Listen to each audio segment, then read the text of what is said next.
सूरज को कौन खुदा बनाया था? हीलियम टूटता है, सूरज को चंद्रमा पर क्या गुजर रहा है, किस ग्रह पर क्या एक्शन रिएक्शन हो रहा है, वो मुफ्ती साहब क्या जानने गया? चांद बनाए हैं कि अंगुली कर दिए तो चांद 2 टुकड़ा हो जाता है और करते। जब ये सब जब झूठे बोलने की बात है, खुदा साहब चांद बना रहे थे, वो देख रहे थे, जगह हनुमान जी सूरज लील रहे थे, तुलसीदास देख रहा था। कोई निर्जन स्थान हो जहाँ किसी पक्षी का आवाज न जाए, किसी जीव का आवाज न जाए, एक बहुत दूर रेगिस्तानी इलाका में 100 रूम बना दे और 100 मादा महिला को ले जाए, गर्भवती को, जो आजकल चाइल्ड इशू करने की स्थिति में हो, और 100 रूम में 100 माँ को रख दीजिए और सारे माँ को ट्रेनिंग दे दीजिए कि एक शब्द नहीं बोले। और चाइल्ड इशू होने के बाद वो बच्चों को 100 रूम में लालन पालन दूध पिला करके 100 बच्चों को उसी रूम में बंद करके सुला करके माँ एक शब्द उसको पोसने पालने में न बोले,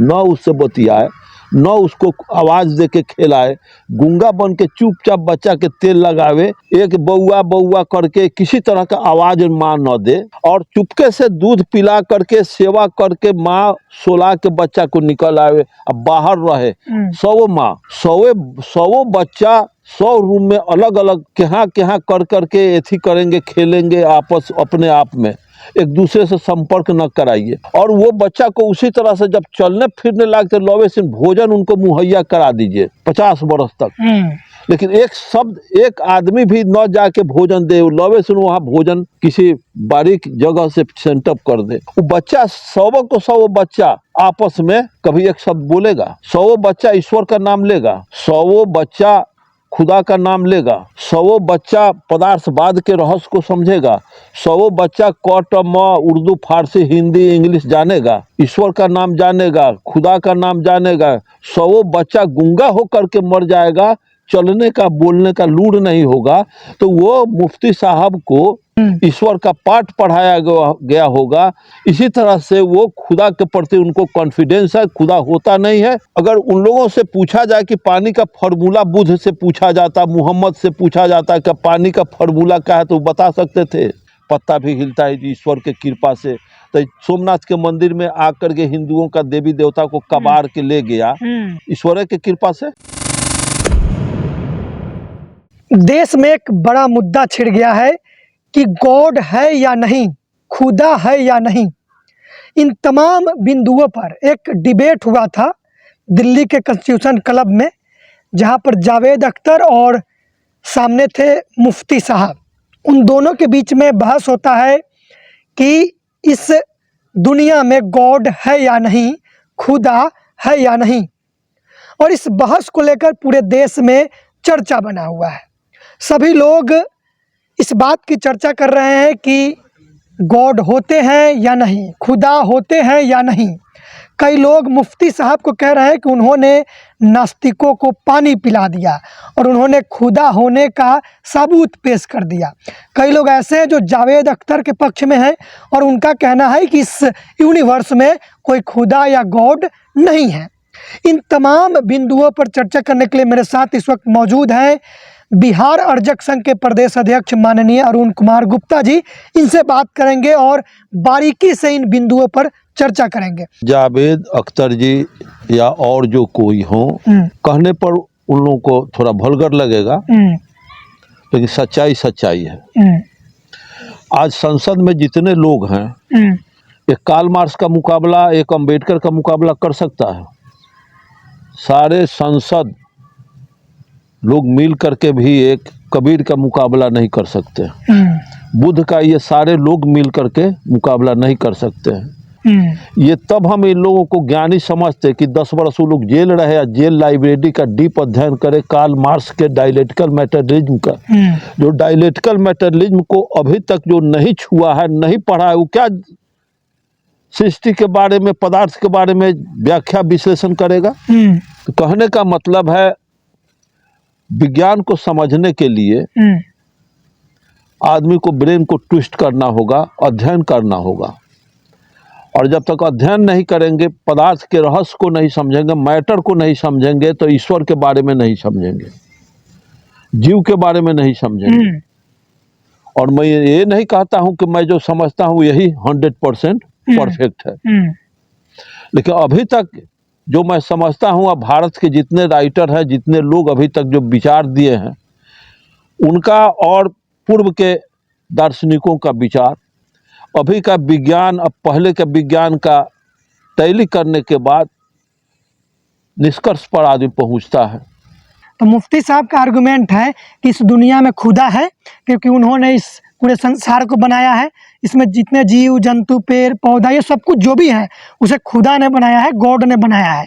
और जावेद अख्तर साहब का कहना है कि ये खुदा गॉड नहीं होता है, वो नहीं बनाया। तो आप क्या मानते हैं कि इस दुनिया को खुदा और गॉड ने बनाया है? कुछ सृष्टि का निर्माण किया होगा ईश्वर या खुदा, तो उस समय वो देखे होंगे और उसका परमाणु उनके पास है नहीं। इनके पास, ये जो नास्तिक हैं जावेद अख्तर जी, इनके पास भी बेहतर पदार्थवादी तर्क नहीं है। उनको पूछना चाहिए उनसे, आस्तिक हैं उनसे, कि पहले पदार्थ कि पहले ईश्वर, पहले पदार्थ हुआ कि पहले ईश्वर हुआ? अगर ईश्वर पहले बना है तो इतना पदार्थ लाया कहाँ से? जावेद अख्तर थी मुफ्ती साहब के घोड़े से। पहले पदार्थ, जब हम वैज्ञानिक विश्लेषण जब करेंगे तो विज्ञान से अलग हट करके नहीं सोचना होगा। जब हम जानते हैं, सारे इसको देखेंगे, संसार के सभी ज्ञानी लोग अगर न्यूटन के पदार्थवाद के नियम को समझेंगे, पदार्थ के नियम को समझेंगे, तो न्यूटन को समझना होगा, गुरुत्वाकर्षण को समझना होगा, और उसके बाद मैटर को समझने के लिए कार्ल मार्क्स के डायलेक्टिकल मैटेरियलिज्म को पढ़ना होगा। अगर कार्ल मार्क्स के डायलेक्टिकल मैटेरियलिज्म को कोई नहीं पढ़ा होगा, कह दे कि ईश्वर नहीं है, चूंकि कोई अभी तक प्रमाणत ही सतही बात है, लेकिन उसका व्याख्या और विश्लेषण करने में हम सक्षम नहीं हैं, ये कहेगा आदमी। मैं पूछता हूं कि पहले पदार्थ कि पहले ईश्वर? जब हम एक तरफ स्कूली कॉलेज के विद्यार्थी जानता है, सारे लोग जानते हैं, प्रोफेसर भी जानते हैं कि पदार्थ का नाश नहीं होता है, न पदार्थ का एक्स्ट्रा निर्माण होता है, न पदार्थ का नाश किया जा सकता है, न पदार्थ का निर्माण किया। जितना पदार्थ है उतना ही रहेगा। अगर ईश्वर सृष्टि का निर्माण किया तो ईश्वर पदार्थ से ही, कोई वस्तु किसे कहते हैं? जो बहुत से पदार्थ को संकलित करके किसी चीज का निर्माण कीजिए तो वस्तु होगा। अब पदार्थ उसे कहते हैं जो रासायनिक क्रिया करता है, सूक्ष्म उसका अस्तित्व होता है। और जब काफी पदार्थ लेकर के हम टोकरी बीनते हैं, चाहे हमारा सृष्टि का निर्माण तो पदार्थ के विभिन्न कोशिकाओं, विभिन्न सेलों का एक स्थूल हमारा बॉडी हुआ।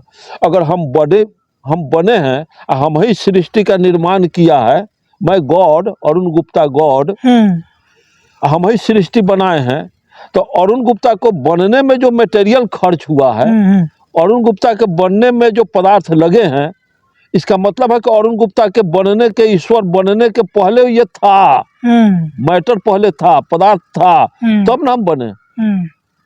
अरुण गुप्ता का तो नाश होगा, ईश्वर का नाश होगा, लेकिन पदार्थ का नाश नहीं होगा। पदार्थ निरंतर है, निरंतर रहेगा। तो उनको तार्किक विश्लेषण देना चाहिए। पदार्थ में रासायनिक क्रिया होता रहता है, स्वतः गुण में परिवर्तन होता रहता है। तो ईश्वर अगर इस सृष्टि से पहले, सृष्टि के निर्माण से पहले ईश्वर अगर कहीं से आया तो पदार्थ के रूप में रहा होगा, बनाया, ईश्वर बना होगा, उसके पास kidney, lungs, bone, heart, spleen, आँख, नाक, ये सब रहा होगा ईश्वर का। तो ईश्वर के जो बनने में, शरीर के, ईश्वर के निर्माण में जो मैटर लगा हुआ है, वो मैटर कहीं ना कहीं पहले से जमा था, उसी से लेके ईश्वर का निर्माण हुआ। और ईश्वर जब अस्तित्व में आया तो फिर ईश्वर इतना पदार्थ पहले कहीं रहा होगा तो अब ना ले करके सृष्टि का, इसका मतलब कि सृष्टि सत्य है, ईश्वर नथिंग, कुछ नहीं। पदार्थ ईश्वर है, पदार्थ में निरंतर चेंजिंग होता रहता है, कोई ईश्वर या कोई आदमी उसमें परिवर्तन नहीं करता है। पदार्थ का गुण ही है परिवर्तन, चेंजिंग, बदलाव।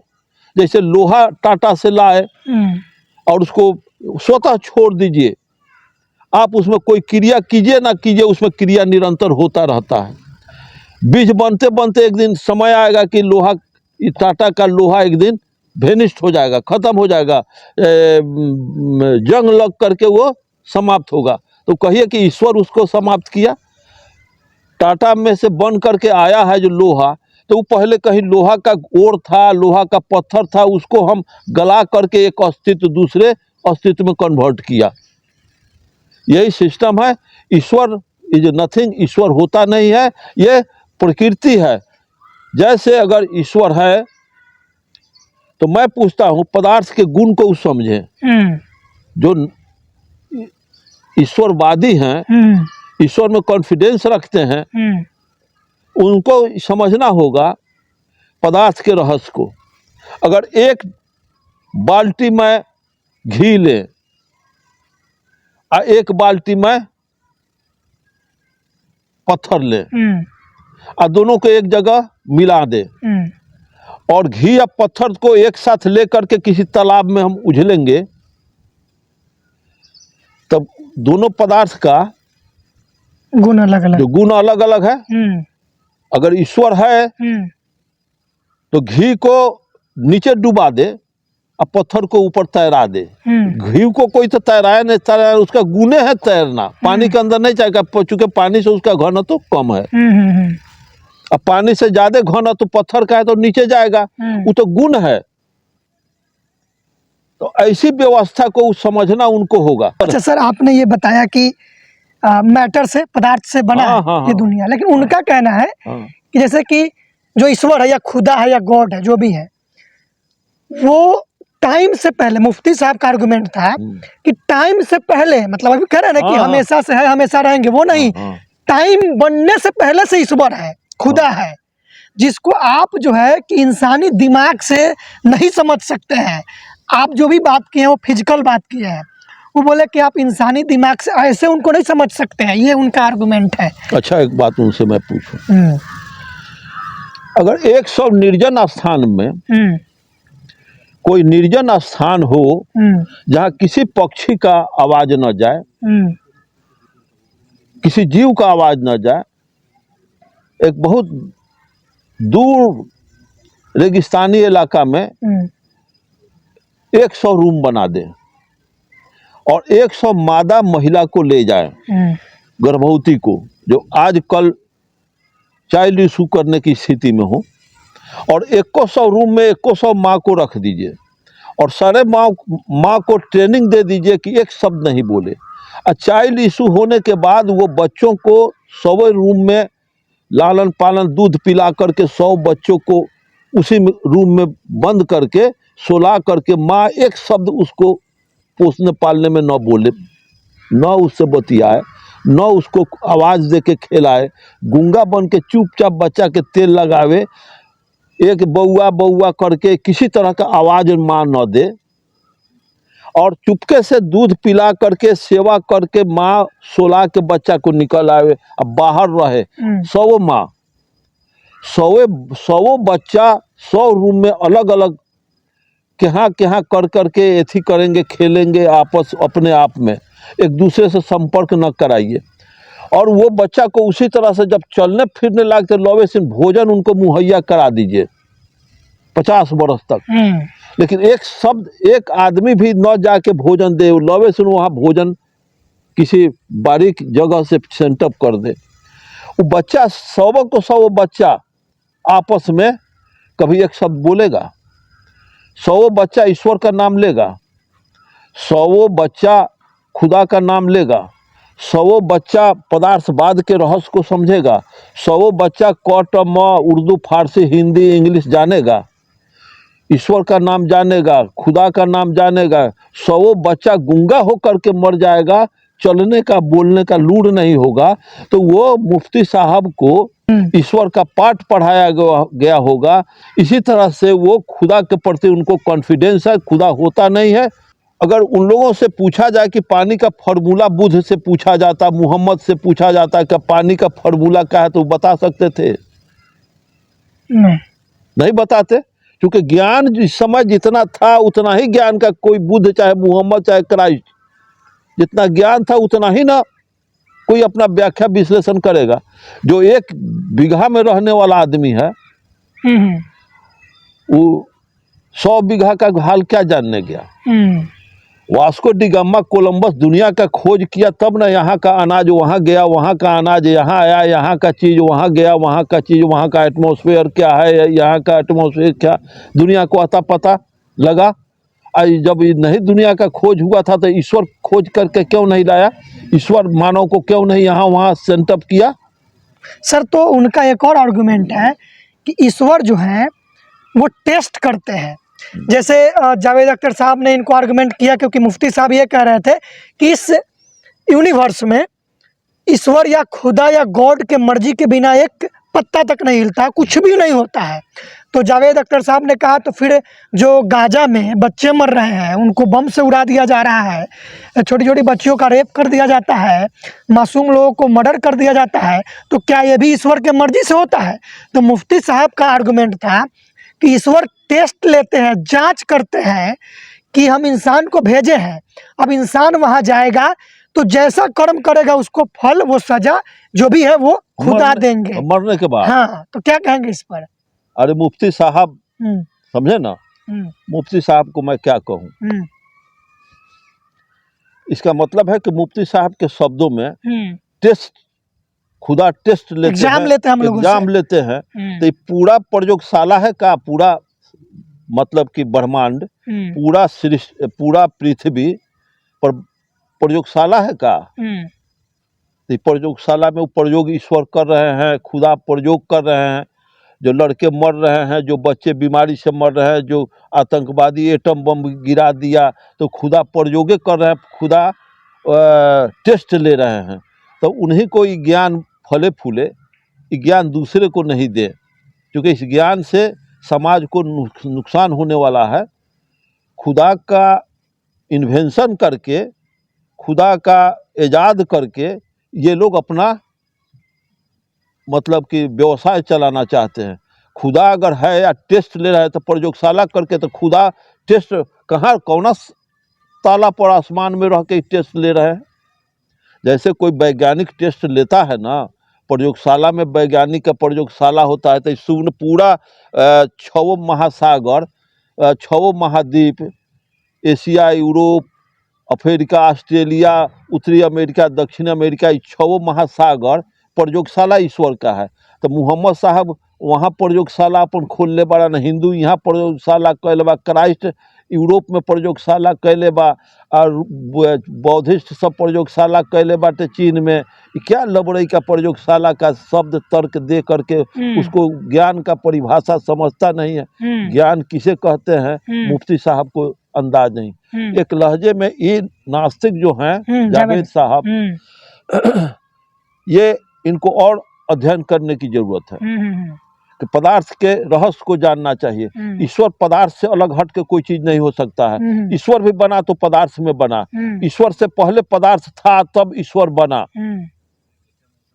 तो पदार्थ का संकलन करके हम कारखाना बना देते हैं, पदार्थ को कलेक्ट करके हम टोकरी बना देते हैं, पदार्थ को कलेक्ट करके हम मोटरसाइकिल गाड़ी बनाते हैं।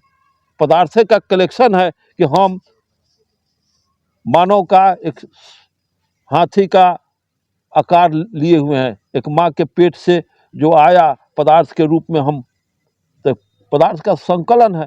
क्योंकि शरीर में अनेकों पदार्थ का एक कोलिशन है, एक संयुक्त मोर्चा है। क्योंकि किडनी का अलग टेस्ट है, हार्ट का अलग टेस्ट है, लंग्स का अलग टेस्ट है, सीना का अलग टेस्ट है, गोड़ के हड्डी का अलग टेस्ट है। क्योंकि विभिन्न पदार्थ के विभिन्न सेलों का एक संयुक्त मोर्चा है जो शरीर। इसको मुफ्ती साहब क्या जानने गया? अच्छा, वो कह रहे थे कि जैसे एग्जामिनर टेस्ट लेते हैं तो 4 ऑप्शन देते हैं, तो अब जो बच्चे एग्जाम दे रहे हैं, परीक्षार्थी, वो गलत टिक कर रहे हैं कि सही टिक कर रहे हैं, ये एग्जामिनर उस समय नहीं बताता है। उसी तरीके से गॉड जो है कि जैसे कोई इंसान गलत कर रहा है तो गॉड उस समय नहीं रोकेंगे कि तुम गलत कर रहे हो, उसका रिजल्ट निकलेगा, और रिजल्ट निकलने का एक टाइम होता है। अच्छा, तो मरने के बाद सब रिजल्ट आएगा। तो मरने के बाद रिजल्ट आएगा तो मर करके कौन ताला पर आसमान पर जाएगा? 7वां ताला पर या 5वां ताला पर? वो तो ताला का चाबी उन्हीं के पास होगा। दीपक, और गॉड कहाँ बैठ करके एग्जाम लेते हैं, प्रयोगशाला में प्रयोग करते हैं, वो कैसे जान गए कि प्रयोगशाला ईश्वर लेते हैं, प्रयोग करते हैं? अरे जो बचपन से वो शख्स पढ़े हैं, माँ पिता का है कि यहाँ कोई भी घटना घटता है ईश्वर के कृपा से, पत्ता भी हिलता है ईश्वर के कृपा से। तो सोमनाथ के मंदिर में आकर के हिंदुओं का देवी देवता को कबाड़ के ले गया ईश्वर के कृपा से। मतलब ये खप्तुल हवास वाला तर्क मुझसे कीजिएगा तो वैज्ञानिक तर्क का एथी धजी निकल जाएगा। वैज्ञानिक तर्क वो खप्तुल हवासी वाला बात को नहीं, वो आधार बेस मानता है। वैज्ञानिक लोग तर्क के आधार पर किसी चीज को सही गलत का मुआयना करते हैं। मैं पूछता हूं कि वर्ल्ड ट्रेड सेंटर को ओसामा बिन लादेन बहुत बड़ा बोइंग से जहाज से उसको ढहा दिया और उसमें हजारों आदमी मर गए। अब इतना बड़ा घटना घटा दिया तो ईश्वर उसका दोषी है? खुदीराम बोस को हत्या थी में भगत सिंह को फांसी हुआ, ईश्वर टेस्ट ले रहे थे। इंडिया को इतने सारे विदेशी गुलाम बनाई टेस्टेड था। इस पर थोड़ा बताइए। तो ये बचपना इसको कहा जा सकता है। मुफ्ती साहब का एक दायरा है, एक कुआं में पड़े हुए इंसान है, भटका हुआ मानसिकता है। जितने मौलवी हैं पूरे समाज का, जितने पंडित मुल्ला लोग हैं, वो समाज को दिग्भ्रमित करने का उनका ट्रेड है। वो ट्रेड से दिग्भ्रमित करेंगे तब ना आराम से उनका व्यवसाय चलेगा। और इससे फाजिल मैं क्या कह सकता हूँ। अच्छा सर, एक इसी से जुड़ा हुआ है। तो जावेद अख्तर साहब का एक आर्गुमेंट आया कि आप बता रहे हैं कि टाइम से पहले से खुदा है, गॉड है, क्या है। तो बोले कि आपके जो धार्मिक पुस्तकें हैं, किताब है, उसमें डायनासोर का जिक्र क्यों नहीं आता है? तो इसके बारे में बताइए थोड़ा। अरे मैं तो क्लियर कर दिया, सब आ जाता है उसी में। मैं कहा कि बुद्ध भी पानी पीते थे, कबीर भी पानी पीते थे, क्राइस्ट भी पानी पीते थे, मुहम्मद भी। लेकिन उन लोगों से बहुत ज्ञानी थे जिसके करोड़ों आदमी उनका फॉलोअर हैं। क्राइस्ट के करोड़ों आदमी हैं, वैज्ञानिक भी क्राइस्ट के हैं। पूछा जाता मोहम्मद साहब से, पानी का फॉर्मूला तो नहीं बताते, क्योंकि उस समय हाइड्रोजन ऑक्सीजन का, H2O का कोई फॉर्मूला था नहीं। विज्ञान जितना उस समय जितना ज्ञान था उतना ही ना ज्ञान का कोई बात करेगा। आज परमाणु टूटा है, परमाणु भी एक समय आएगा कि इससे भी फाइन हीलियम टूटेगा। कौन विज्ञान आज पुरान पड़ेगा, कौन विज्ञान कल नया होगा, ये तो प्रकृति का नियम है। आज का विज्ञान कल पुरान पड़ा। तो जिस समय जितना बुद्ध के समय जितना ज्ञान था तो बुद्ध उतना ही न देंगे। अब आज आया है मोबाइल। अगर आज से 50 वर्ष पहले हम लोग बच्चे थे तो मोबाइल का कोई जिक्र नहीं ले रहा था। तो उस समय का बड़का बड़का दार्शनिक लोग से पूछा जाता मोबाइल के फॉर्मूला, वो जो बताता। और वो मुफ्ती साहब क्या जानने गया? वो जान रहा है उसी समय जिस समय अविकसित युग था, अविकसित युग का वो किताब पढ़े हुए। वो क्या जानने गया पानी का फॉर्मूला? वो क्या जानने गया न्यूक्लियर को? वो क्या जानने गए हीलियम को? वो क्या जानने गए सूरज को कौन खुदा बनाया था? उसको कौन कौन चीज, हीलियम टूटता है, सूरज को चंद्रमा पर क्या गुजर रहा है, किस ग्रह पर क्या एक्शन रिएक्शन हो रहा है, वो मुफ्ती साहब क्या जानने गया? चांद बनाए हैं, चांद बनाए हैं कि अंगुली कर दे तो चांद 2 टुकड़ा हो जाता है। और कर दे जब ये सब जब झूठे बोलने की बात है। खुदा साहब चांद बना रहे थे, वो देख रहे थे, जगह हनुमान जी सूरज लील रहे थे, तुलसीदास देख रहा था। ये सब बेबुनियादी बातें हैं। जैसे कि आप कह रहे हैं कि भगवान को नहीं मान रहे हैं, आपको पता नहीं चल रहा कि भगवान नहीं है। तो वो उनका सवाल था कि एक मेटल डिटेक्टर एक यंत्र है, तो उससे आप प्लास्टिक को डिटेक्ट कीजिएगा तो थोड़ी डिटेक्ट होगा। वैसे ही आपको डिटेक्ट नहीं हो रहा है भगवान और ईश्वर। अच्छा, इनका प्लास्टिक डिटेक्ट, वो तो उस तरह से प्लास्टिक का उस पर ऐबे नहीं करेगा। वो मेटले है, वो पदार्थ है उस टाइप का, वो नहीं पकड़ाएगा, क्योंकि उसका अलग सिस्टम है, वो अलग तरीका। हम कहते हैं कोयला का यूरेनियम से तुलना दे, समझे ना, नहीं होगा। सबका अलग अलग गुण है, अलग अलग उसका एग्जिस्ट है, अस्तित्व सबका अलग होता है। अब इसका अस्तित्व को कोई मरचा के तिताई को कहे, मरचा के तिताई को और चीनी के मिठाई को कहाँ से आता है? एक मिट्टी, एक गमला का मिट्टी हो, उसी में एक ऊख का पेड़ लगा दीजिए और उसी में एक मरचा का पेड़ लगा दीजिए, दोनों कहाँ से उसमें अपना तिताई भर लेता है? क्योंकि उसका जो आंशिक जो गुण है, वस्तु का जो गुण है, सूरज के धूप से, हवा से, पानी से, ये सब ले करके उसका डेवलपमेंट करेगा। चाहे वो तिताई में चला जाएगा, ये मिठाई में चला जाएगा, तो उसका अलग अलग जो अस्तित्व है, वो पोलोथीन का अलग अस्तित्व है, इसका अलग अस्तित्व है, दोनों को कैसे एक साथ आप विश्लेषण कर अच्छा, सकते हैं?